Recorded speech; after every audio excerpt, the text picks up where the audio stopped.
I am Manuel Roman Lacayo. I'm the acting director for the Center for Latin American Studies. Welcome to the deciding vote, the role of the Latinx community in the 2020 presidential election. This is an event I've been looking forward to for months, not the least because of our featured guest, Fernanda Amandi.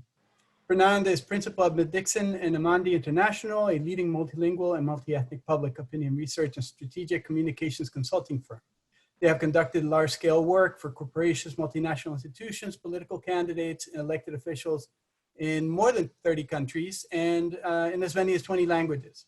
Fernand's work on political campaigns started in 2002, and he is the host of the Strange Days podcast. And yes, that's a reference to the Doors song. He's a recognized political commentator seen on news networks, and he has an always relevant Twitter feed. Most importantly for our cause today, no tiene pelos en la boca. Facilitating the conversation with Fernand will have our colleagues from the University of Pittsburgh, USIS Research Professor Lara Putnam, and Vice Provost for Global Affairs and USIS Director Ariel Armani. And so without further ado, Ariel and Lara and Fernand, welcome. My pleasure, thank you. Thank you.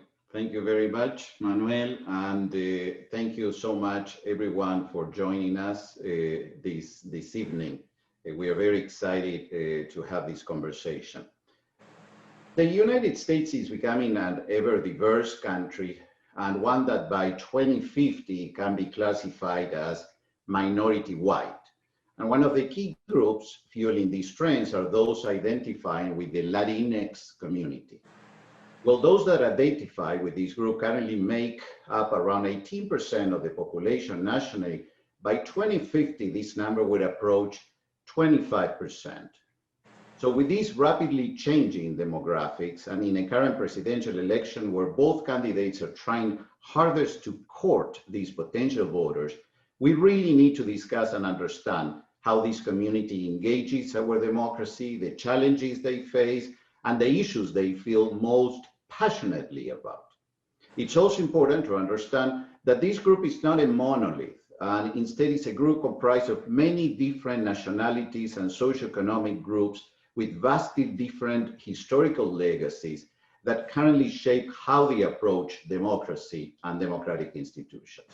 So, as we know today, we have with us, it's a great pleasure to welcome Fernand Amandi, and he's going to help us explore all of these issues and more. Fernand is one of the most insightful and astute commentators on political events in the United States with a stellar background in corporate, political, and public affairs. And I'm very excited as well to co-moderate in this timely discussion during Hispanic Heritage Month with my colleague, Department of History and USIS Research Professor Lara Putnam, a distinguished scholar and public intellectual. So it's great to have you here with us in this conversation, Lara. Thank you to the Center for Latin American Studies for organizing this conversation. And Fernand, thank you for joining with us today to discuss this important topic.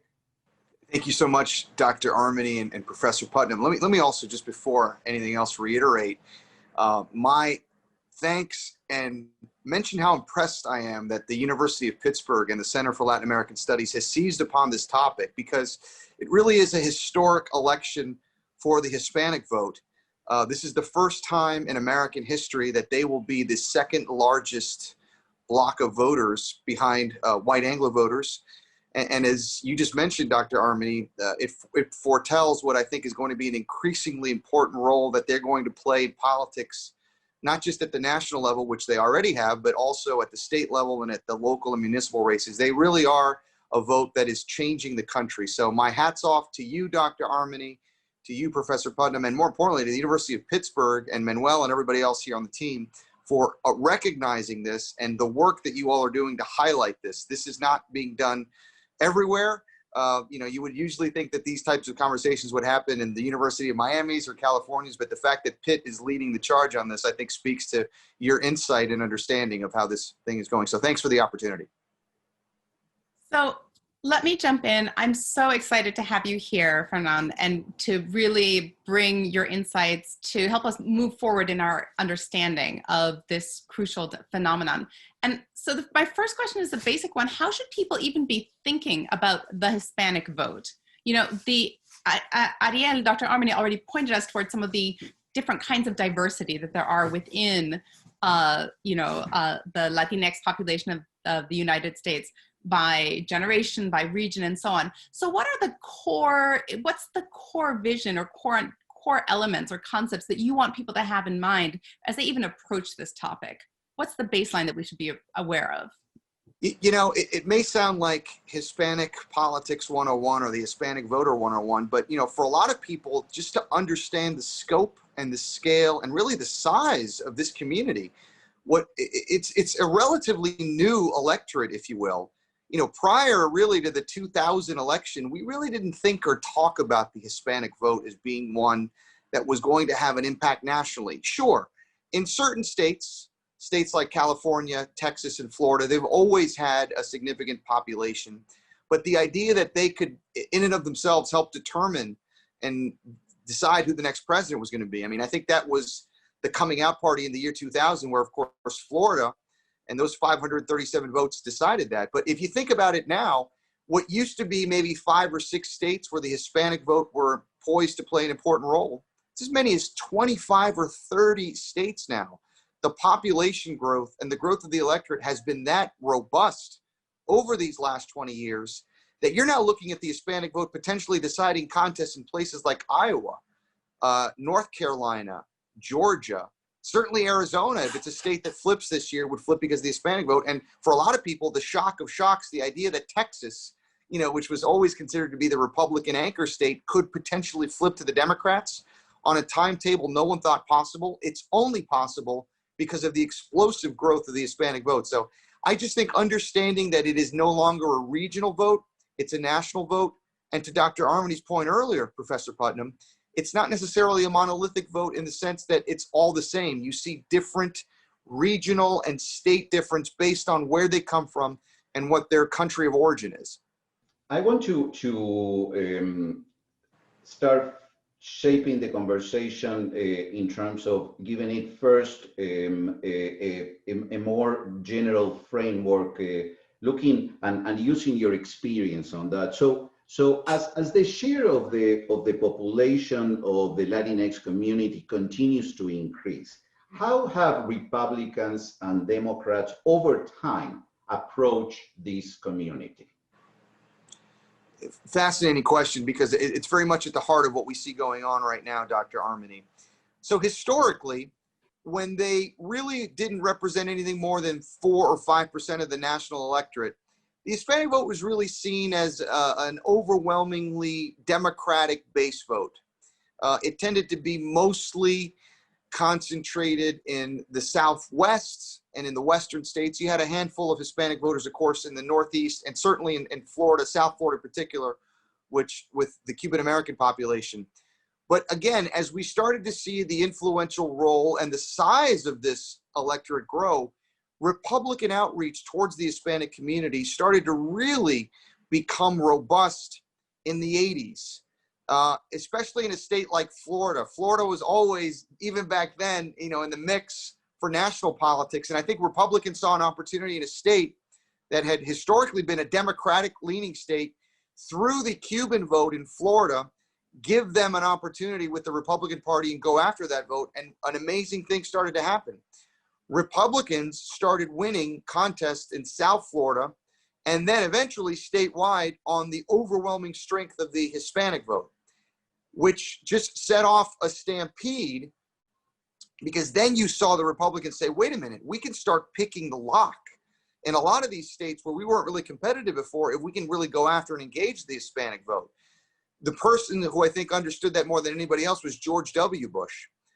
One of the precepts of his campaign in 2000 for the presidency was he was going to do historic numbers for a Republican with the Hispanic vote. And part of that was going through the evangelical wing of the Hispanic community. And lo and behold, one of the reasons he won election in 2000, Dr. Armani, and then again wins re-election with historic support from the Hispanic vote, 44%. Once that happened, both sides says, wait a minute, we can't take this vote for granted as a base vote for either side. If we start cultivating them, we can maybe decide contests in certain states. And it's what you actually see happening right now. In contrast to, for example, the black vote, which Republicans have really ceded over the last 20, 25 years. They have said, you know what, we're not even going to try and contest it. That's a Democratic base vote. You now see Republicans and Democrats saying when it comes to the Hispanic vote, we got to go full in, because in those margins, and depending on how the margin of either victory or defeat is, could determine the outcome. So that's what you're seeing happen there. Can you say more about are the issues that are, is it a matter of issues when you talk about cultivating that vote? Is it a matter of foregrounding certain issues? And if so, is it immigration, which I think so many people assume is the main priority for Hispanic voters, or is there a different, range of priorities? And to what extent is it actually, may it not be about issues per se, but about other kinds of outreach or connection or capacity building? Another fantastic question. Immigration in the media has become, in a lot of respects, the signature issue that a lot of people associate, the issue that Hispanics most care about, that they prioritize above all others, just because so much of the conversation is centered around the immigration debate. Having said that, we know by definition, every Hispanic voter is in essence directly, explicitly precluded from immigration concerns because they're a citizen by default, right? What that means, though, is they understand the issue as being an extremely important one because it's associated with the community. It also affects a lot of people that they know in their family networks or social networks or their day-to-day lives. But it's not the most important issue. Over and over and over again, and this has been a constant even when the immigration issue was at its peak. When you ask Hispanic voters, what is the most important issue? It's always the holy trinity of three: the economy and jobs, healthcare, and public education.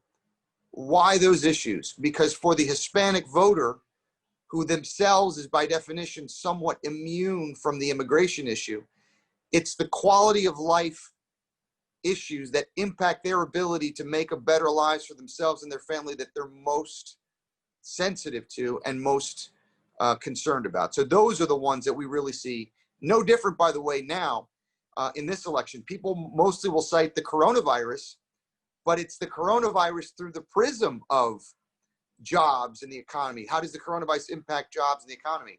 How does the coronavirus impact healthcare? My ability to either have it and take care of myself and my family if I don't. And now coronavirus impacting the ability of people either to go to school because of the concerns around attending public education or through distance learning, or the ability to send my children to higher education through that. So there are always that holy trinity. Fernand, thinking about the November election and following on what you were saying, just a couple of hours ago, I read an article in the New York Times that talks about the Latinx vote from the perspective of gender and talks about both candidates and how men and women relate to them. Can you talk a little bit about that? Because it's really a fascinating topic. It really is, because when you look at the notion, overwhelmingly right now, Hispanic women and Latino women across the country, overwhelmingly are siding with the Democratic contender over the Republican contender in this presidential election. But to the extent that you see more Hispanic support for the Republican contender, Trump, it tends to be Hispanic men. And we see that in all of the states, whether it's in the West or the Southwest, even here in the Northeast and in Florida. And I think one of the questions that we're trying to understand, and we'll look at that hopefully in the exit poll results that come out, also in a lot of the qualitative research that's happening now, focus groups and whatnot, we're trying to understand why Hispanic men, more than Hispanic women, seem to identify or relate more to the Trump approach to politics than you necessarily see. But it's absolutely a truism. We also see it on the basis of how both campaigns, Dr. Armani, are going after the vote. And you see almost customized spots targeting Latino men in the way that you don't necessarily see them to Latino women. And I think it's one of the very interesting subplots that has emerged from this particular election cycle. And now that you raised this question of different campaign outreach and the techniques and the themes and messages through which the campaigns are reaching out to Hispanic voters, I'm eager to hear you say more both about the formal campaigns, the Trump campaign and the Biden campaign, what they've been doing what's been effective and where gaps have been in terms of outreach to voters, but also about others or other sources of messaging or independent groups that are sending out that are campaigning and trying to reach out to voters, and who's Well, let me start, Professor Putnam, by first kind of giving a little bit of the lay of the land on how the campaigns are engaging on the basis of some data, right? There's no dispute, and this is not a statement that I'm going to make that reflects any sort of an opinion or an editorial statement. There's no dispute that the consensus position is that Joe Biden is going to win the Hispanic vote after November 3rd. I mean, that's not in question at all. What is in question is, what is that margin, right? What is the potential margin? Because in that margin of victory for Biden, it's very different to win the Hispanic vote by 40 points than it is to maybe only win it by 15 points, right? So I think one of the things that the Trump campaign has understood really from the day he came down that famous escalator in 2015 was that he needed to overperform as best as possible with Hispanic voters. And ever since he won the nomination and obviously was subsequently elected president, he's been in an almost permanent campaign mode, trying to maximize and overperform with those Hispanic voters in all of the key states where you see them playing a role. And I think this speaks to the strategy that an incumbent always has the benefit of because he's got a little bit more time. But from that perspective, it's something that the Biden campaign has had to really play catch up with, because as we know, Biden did not capture the Democratic nomination for president really until about April of this year, where it was made official. And then not until after the nominating contest was over, and then during the pandemic, it's really been fits and starts of getting that campaign off the ground. I think the Biden campaign has taken some criticism for that, maybe a little bit justified in getting a later start. But what is unequivocally true, the battle has been joined on both sides now. We are seeing greater outreach at this stage of the campaign with a month ago than we've ever seen going after the Hispanic vote. And when you add to that, groups like the Lincoln Project, who have kind of mushroomed out of nowhere, now they have a whole Hispanic project that they're doing. You also have Michael Bloomberg setting up a $100 million effort in the state of Florida, a lot of it focused on the Hispanic vote. You're really seeing the type of engagement, plus super PACs on both sides of the aisle, zeroed in and targeted on this group. I think it underscores why we're having this conversation. Both campaigns acknowledge that it is indeed potentially the decisive vote, and I think you see the engagement reflecting that.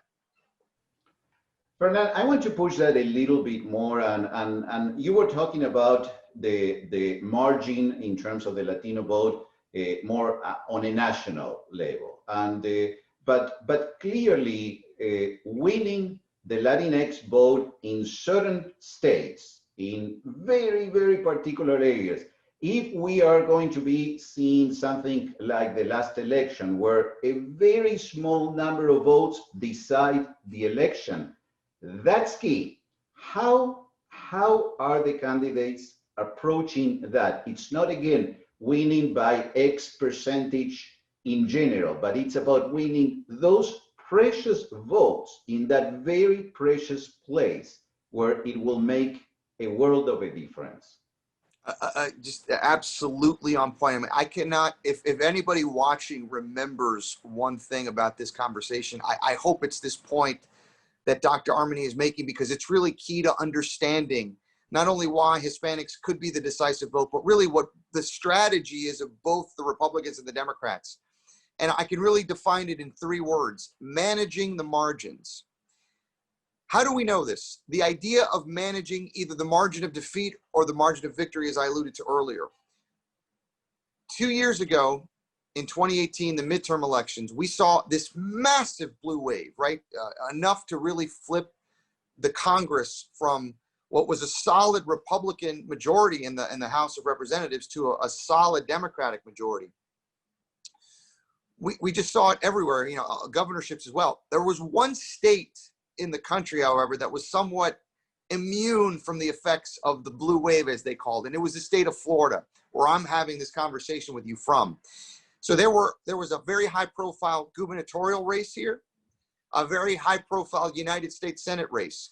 Both the Democratic incumbent on the Senate side, Senator Bill Nelson, and the Democratic nominee, Andrew Gillum, were poised to win those two races. And the Democrats were very bullish on the fact that it was going to happen. And in fact, a lot of the opinion polls in the days and in the hours leading up to those elections said that the Democrats were probably going to win.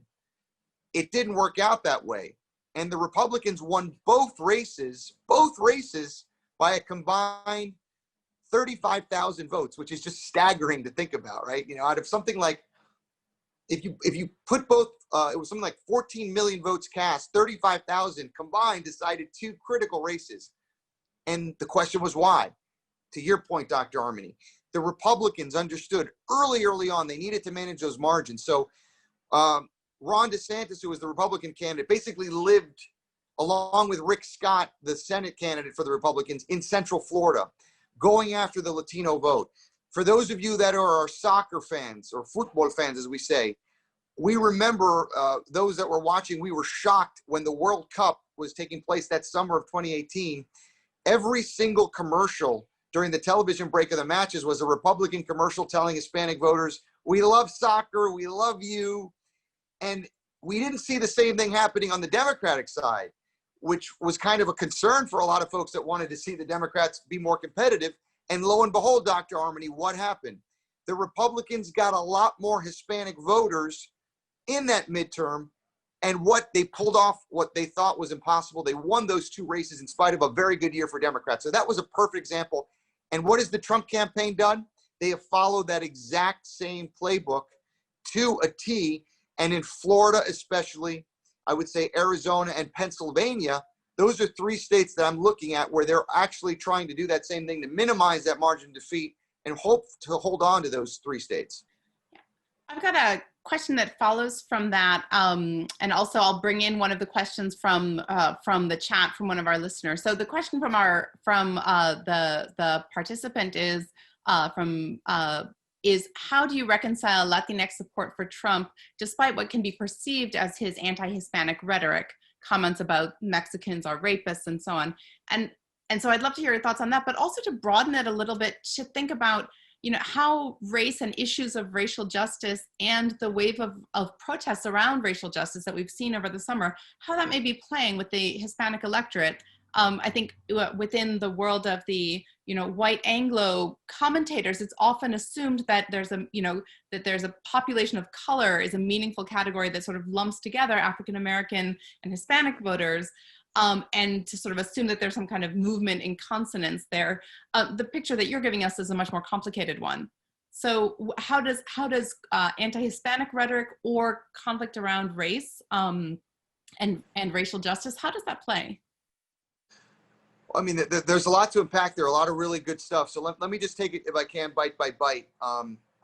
First piece, which is, you know, the perception that President Trump is getting as much Hispanic support as he is when he's perceived to be an anti-Latino president. You know, I'll leave it for the future historians to issue the final verdict, but I don't think anybody who's a scholar of the Latino community would argue that, at least from a perception point of view, in the modern era, President Trump is perceived to be the most anti-Hispanic president, certainly of the last 100 years in the United States. I don't think anybody questions that. And many of his comments around white supremacy and race, I think, underscore that point. But it creates this conundrum. Well, how do you explain him doing better than Mitt Romney did in 2012? And now his numbers are actually a point or two higher.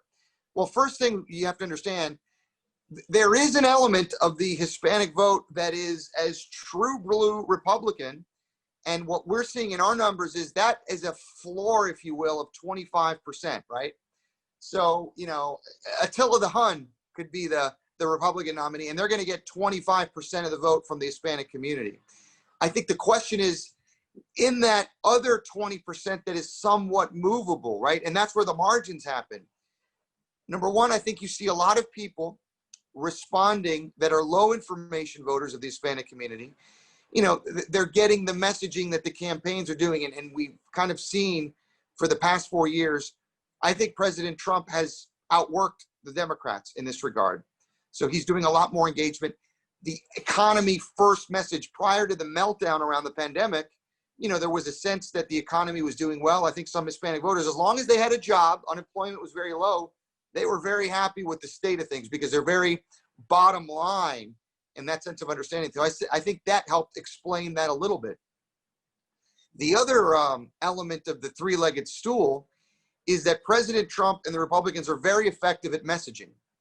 And they will figure out a message that is either an issue of great emotional resonance or trauma for the community and harbor in on that. And I think the idea of socialism and communism, which they have really, in my judgment, in bad faith, exploited and manipulated the traumas of a lot of Hispanic voters who have fled countries that have become socialist and totalitarian regimes, and basically tried to suggest that Joe Biden is no different than, Fidel Castro, which there is really little to support that thesis. Yet it's an effective message on an emotional level for a lot of voters. So I think that's part of it. And I think also the idea of playing on fears that the country may be coming apart at the seams, that we may indeed be seeing this era of what they would like to present as lawlessness and just open revolution in the streets around protests, and then also pitting the Black community against the Hispanic community, the brown versus Black divide that I think subtly and maybe sometimes not so subtly they try and exploit. That does have an impact on the margin. So I think you put that calculus together and it helps explain why maybe he's getting more support than a lot of scholars and experts and pundits think he maybe should be getting with Hispanic voters.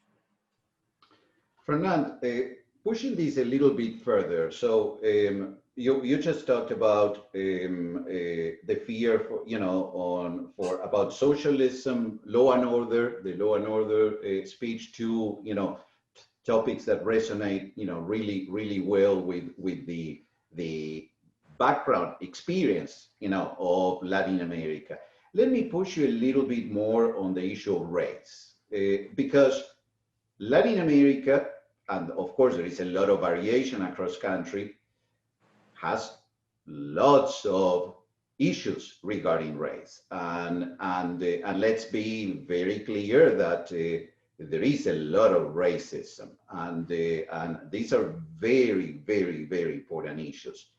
So these things play a role. We've seen lots of instances, very well, recently in Miami, for example, some very, very racist comments, very, very, very serious issues that reflect, racism. And so how does that play in terms of these perceptions? Well, I got to be careful here because unfortunately, sometimes, Manuel said it earlier that, yo hablo sin pelos en la lengua, which is a Hispanic way of saying I sometimes have a tendency to speak uncomfortable truths. But, a lot of people don't like to hear the fact, and it is a fact, what you talked about, Dr. Armani, which is there is a degree, and it's very ugly, it's very sad, but it's the state where we are. Within the Hispanic community, there is a lot of racism. And there is a sense within a lot of the Hispanic community, a lot of it based on fear of the Black community. And that's why I'm saying, you talk about the weaponization of how for political and for nefarious reasons, sometimes those irrational fears are exploited, but to pretend that they aren't part of the calculus or part of the equation would be to not be honest with the situation. When I was working on a presidential campaign on behalf of President Obama in 2012, we saw this in a lot of focus groups. At first, there was a little bit of apprehension, even from Hispanic Democrats, about President Obama because of all of that fear and garbage and all of that, concerns, that over time they came to see President Obama was obviously an honest, decent, moral man who was trying to improve and impact the lives of the Hispanic community. But you had to overcome that. And then on the other side, those issues are still there. So is it real? It's absolutely real. To say otherwise is not to understand the sensitivities and the nuances of the situation. Having said that, is it as bad as it was 20 years ago and 25 years ago? Absolutely not. We see this in our own public opinion studies of the community. And I think now more than ever, because you see this strain of white supremacy rise, along with the massive demographic changes that are happening in America, which leads to a question that I know you, Dr. Armani, always ask so beautifully about what does it even mean to be an American anymore? The Latino community is finding common ground and common cause with all minorities, whether they be African Americans in the Black community or the Asian community. And I think they're understanding and seeing it in a little bit of a different perspective now going forward. So, but yes, does this factor in sometimes in the politics? Sadly, it does.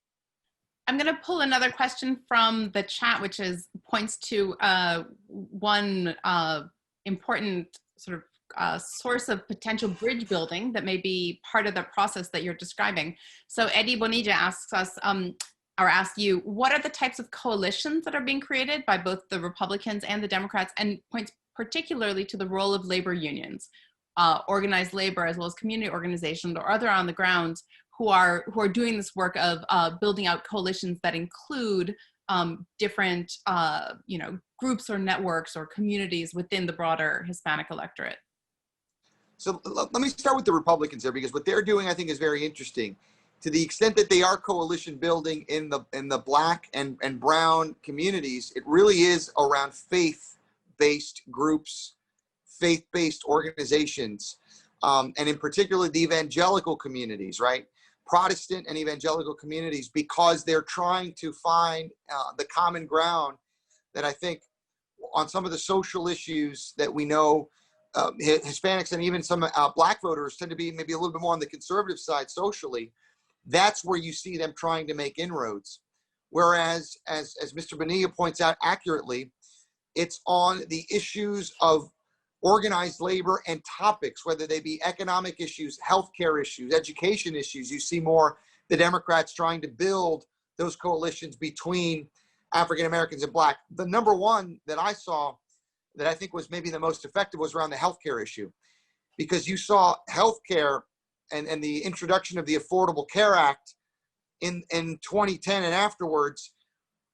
It really was a game changer for a lot of Black and Hispanic families, because this issue of existential concern, what happens to me if, God forbid, I go through a catastrophic illness and I don't have health insurance, that becomes an economic event.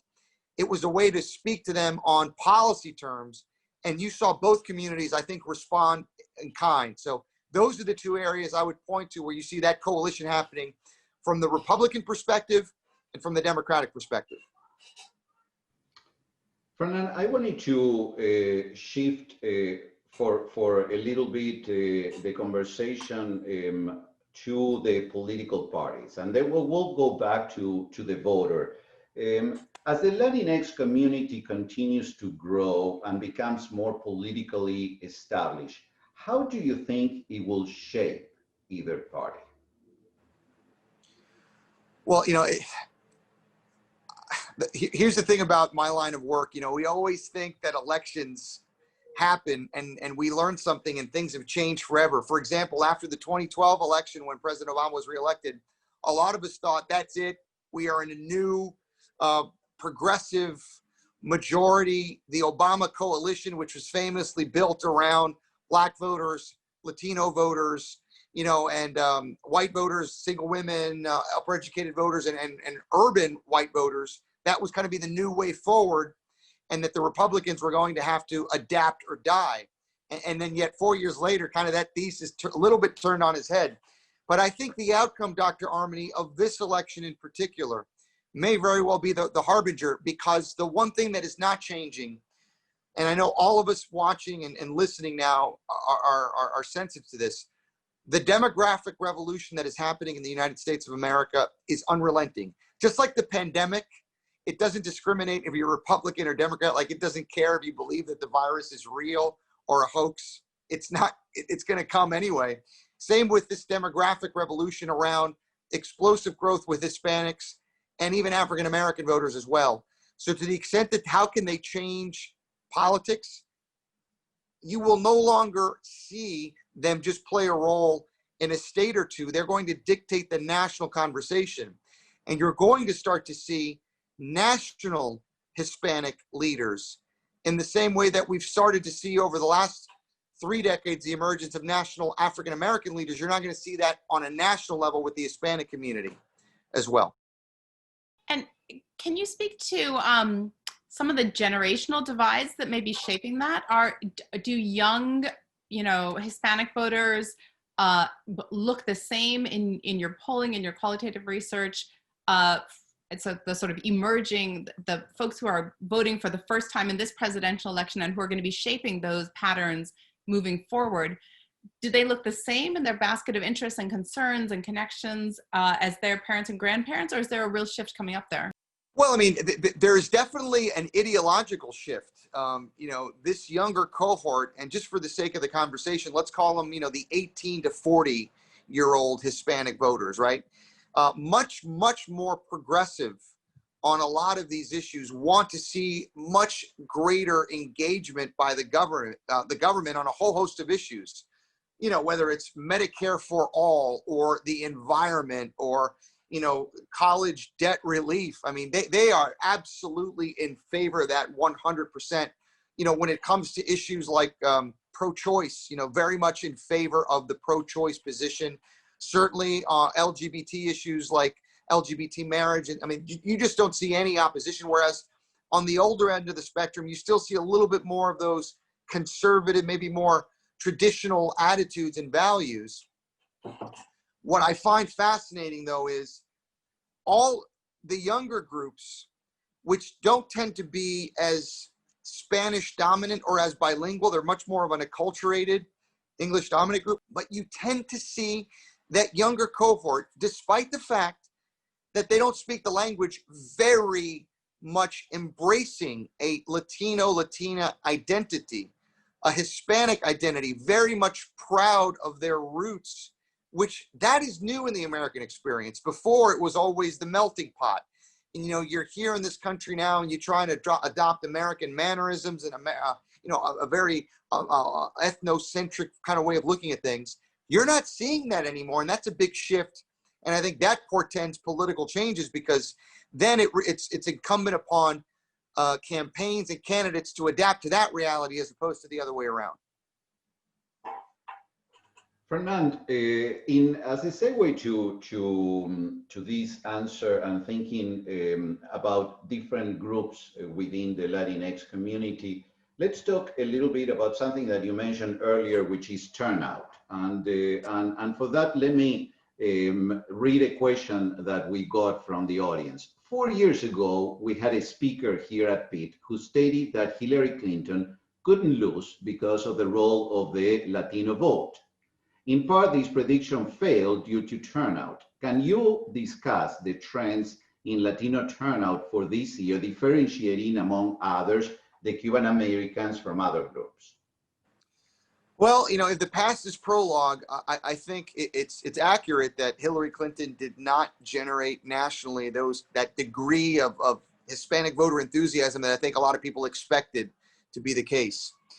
But then you look at what happened 2 years later in the 2018 midterms, just massive off-year Hispanic turnout, a record number. And Dr. Armany, while we won't know for certain until, almost 20 days from now, all of the early indicators, even in 2020, is that you're seeing much more Hispanic turnout already in people that are voting. Over 12 million people have voted. Something amazing happened yesterday in Texas. The first day of voting, over 1 million people alone voted. And there were estimates between 30 and 33% of those may have been Hispanic voters. So 300,000 Hispanic voters in Texas in one day. We're still 20 days away from the election. That's staggering. So unlike, I hate to be I don't want to be the seen as that speaker, that guy in 2024 who said it in 2020, but I'm going to make a fearless prediction.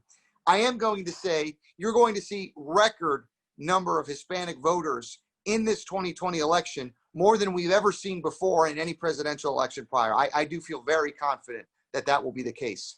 Whether it saves or makes the difference, that's still to be seen because we don't know the margins. But are they going to turn out in massive historic numbers? Yes, they are.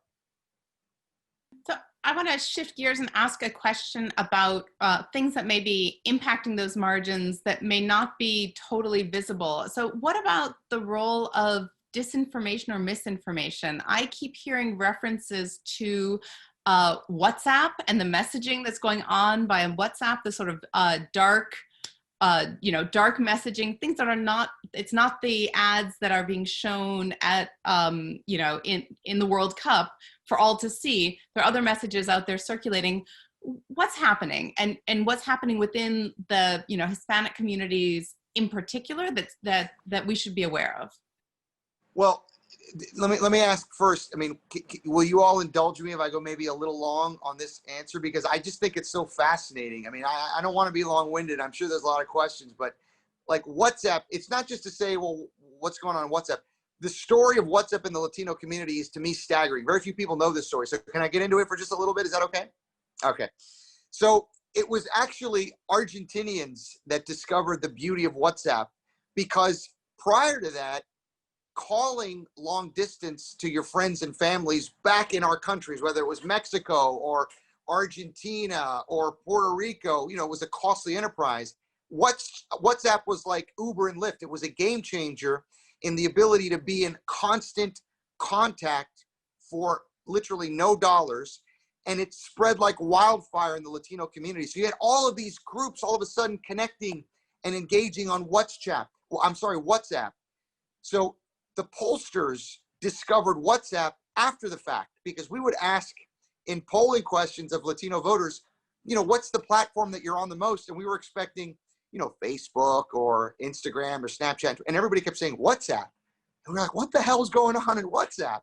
And lo and behold, the community had migrated there in mass, and the campaign started to realize WhatsApp is unregulated. The media spotlight wasn't really on there, and you could just drive content of whatever you wanted on WhatsApp. And the disinformation campaigns that you talk about that are happening, and what I've seen will curl your hair, because you say, how could this possibly be happening?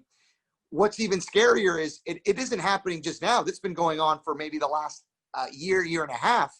It's just that we're getting hip to it right now. But yes, it is prevalent. It is massive. And the effects of that is something that we will not see again until the election result, because that's when we'll see, based on those margins, if those disinformation efforts worked. Just like we didn't really appreciate how much the efforts on Facebook were a game changer in 2016 until the day after the election, when everybody said, what the hell just happened? And we started to reverse engineer the explain. It's a crucial issue, and I think it's one where we really need, academics need to be catching up with the pollsters, who need to be catching up with the reality, because the impacts for our democracy sort of at every level are really important, and it's what's happening is really opaque to a lot of people. Well, and just one final point, Professor Putnam. This is all a function of this new high-powered information and digital age that we're in. Before, technology and the disruptions of technology were, sometimes 5, 10 years, 15 years apart. Whereas now, with the onset of the personal devices and applications and high-speed fiber optic information and whatnot, you can have a technological innovation that exists 2 weeks from now that didn't exist 2 weeks ago, and it becomes a disruptor and a game changer. And again, WhatsApp, from a political purpose, was an example of that. Thank you. Let me raise another question from the audience about a topic that I'm sure it's in the minds of many people. Puerto Rico's governor endorsed Trump last week. Do you think her endorsement will have any effect on the Puerto Rican vote in Florida, particularly in light of the fact that many Puerto Ricans migrated to Florida in the aftermath of Hurricane Maria?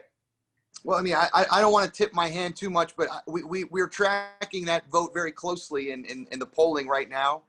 I think it remains to be seen, because her endorsement just happened. I have not yet seen anything in the polling that suggests that it's been a game changer. And remember also that I think President Trump made a pledge to send, I think it was $14 billion, give or take a few billion, you know, what's a few billion amongst friends, to Puerto Rican aid relief. It's clearly, it's a sign that Florida is a concern for the Trump campaign, and they're pulling out all of the stops. But Dr. Armney, I want to be able to give you a factual answer. And right now, I cannot say definitively if the Puerto Rican governor's endorsement is making a difference or not. If you ask me that question a week from now, I'll be able to give you a more data-based analysis of that one. Thank you. Thank you very much. Lara? So I want to, as we're pulling together some of the threads here, I wonder if there are, and one among the points you've made is that the Latino vote is now really important in lots of states where it hasn't necessarily been, that haven't been thought of as being strongholds for the Latino vote. Of course, that's true. Pennsylvania is not one of the states with a particularly comparatively large Latinx population, but it is a growing population. It's a growing population because of internal migration, within the Northeast, as well as because of patterns of international migration. And of course, there are multiple communities in South Central Pennsylvania and Northeast Pennsylvania where the Latinx population is by far the largest minority group, or in some cases, verging on a majority group. And there are cities in Pennsylvania which have, for instance, Reading elected, I think, its first Latino mayor in 2019. So what insights do you have for Pennsylvania in particular? What should we be looking for in this election and in the next few years? Okay, so if everybody's familiar with the movie Back to the Future, right? So let's say if Hillary Clinton could climb into the DeLorean, right, and go back to 2016, knowing the outcome of what the election might have been, she spent a lot of time in those final weeks campaigning in Florida. She wouldn't be in Florida. You know where she'd be? She'd be in Pennsylvania's Latino suburbs and bedroom communities, because of how close the result was in Pennsylvania, the lower than anticipated turnout for Pennsylvania Hispanics. That vote alone could have decided Hillary Clinton winning the state of Pennsylvania had a little bit more effort been done there. So it is absolutely crucial. Any election that is going to be decided in the state of Pennsylvania by less than 7 percentage points, you can absolutely count on the Latino vote playing an indispensable, to steal the title from this talk, decisive role in that outcome. And that is why I think you see these engaged efforts. I mean, now, and whether it's in Pittsburgh or just in that New Jersey area, the Philadelphia media market, you see a lot of Hispanic and Latino advertising on radio and on television in the Keystone State, because they know that the vote is growing there and it could be decisive. So absolutely correct. Pennsylvania now and into the future will always play a key role with their Hispanic voters.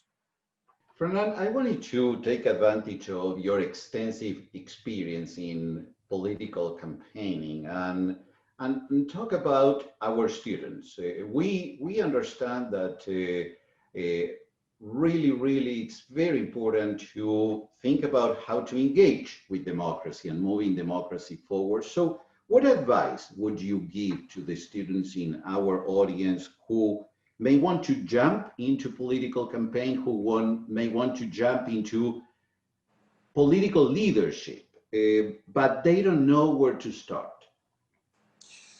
Well, first and foremost, I mean, what's that old saying that, you may not be interested in politics, but politics will always be very interested in you. I mean, that is a truism, certainly. And I think everyone around the world, but certainly in the United States, is coming to grips with that reality.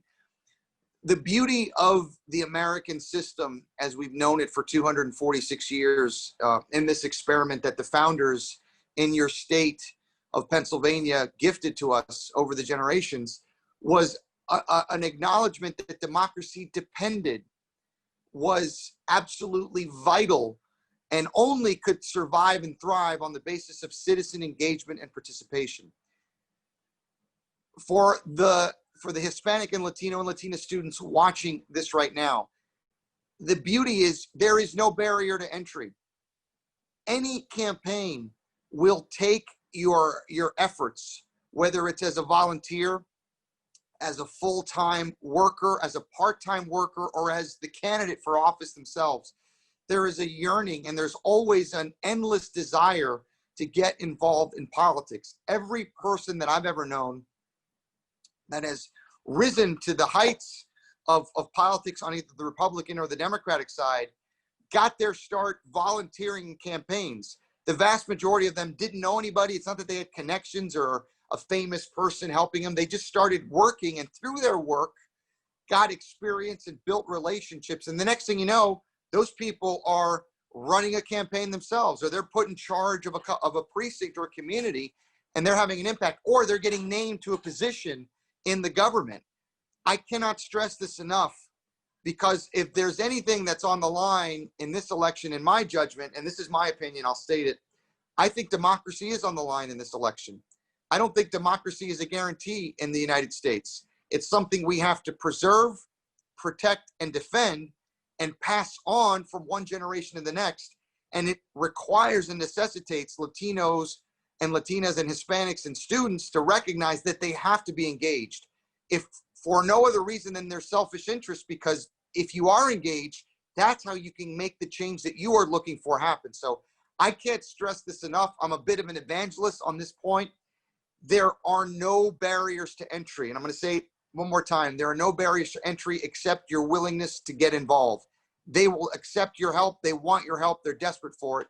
And it's as simple as just walking into a campaign office and saying, I'm here to help. We probably have time for just one, final comment from you. And so I'll leave it open in this way. What's surprising you right now?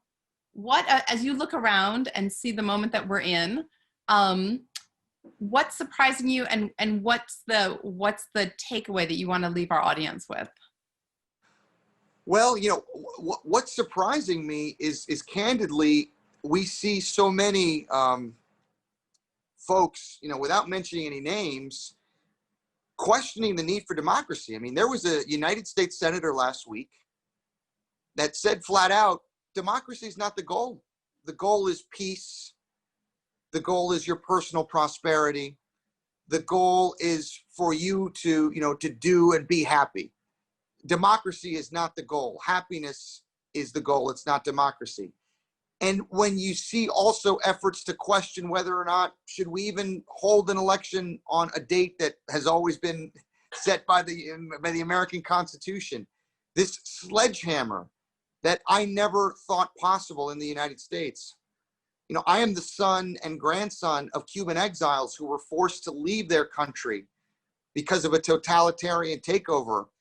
And this was the sanctuary because it was the cradle of democracy and freedom. And the fact that even to this day, that is now an open question in this country by leaders in the United States government, even for me, who I thought could not be any more jaded, it's shocking, Professor Putnam. So I would say what stands out to me is that you have officials in the government that question whether or not democracy is the be-all, end-all organizing principle of our society.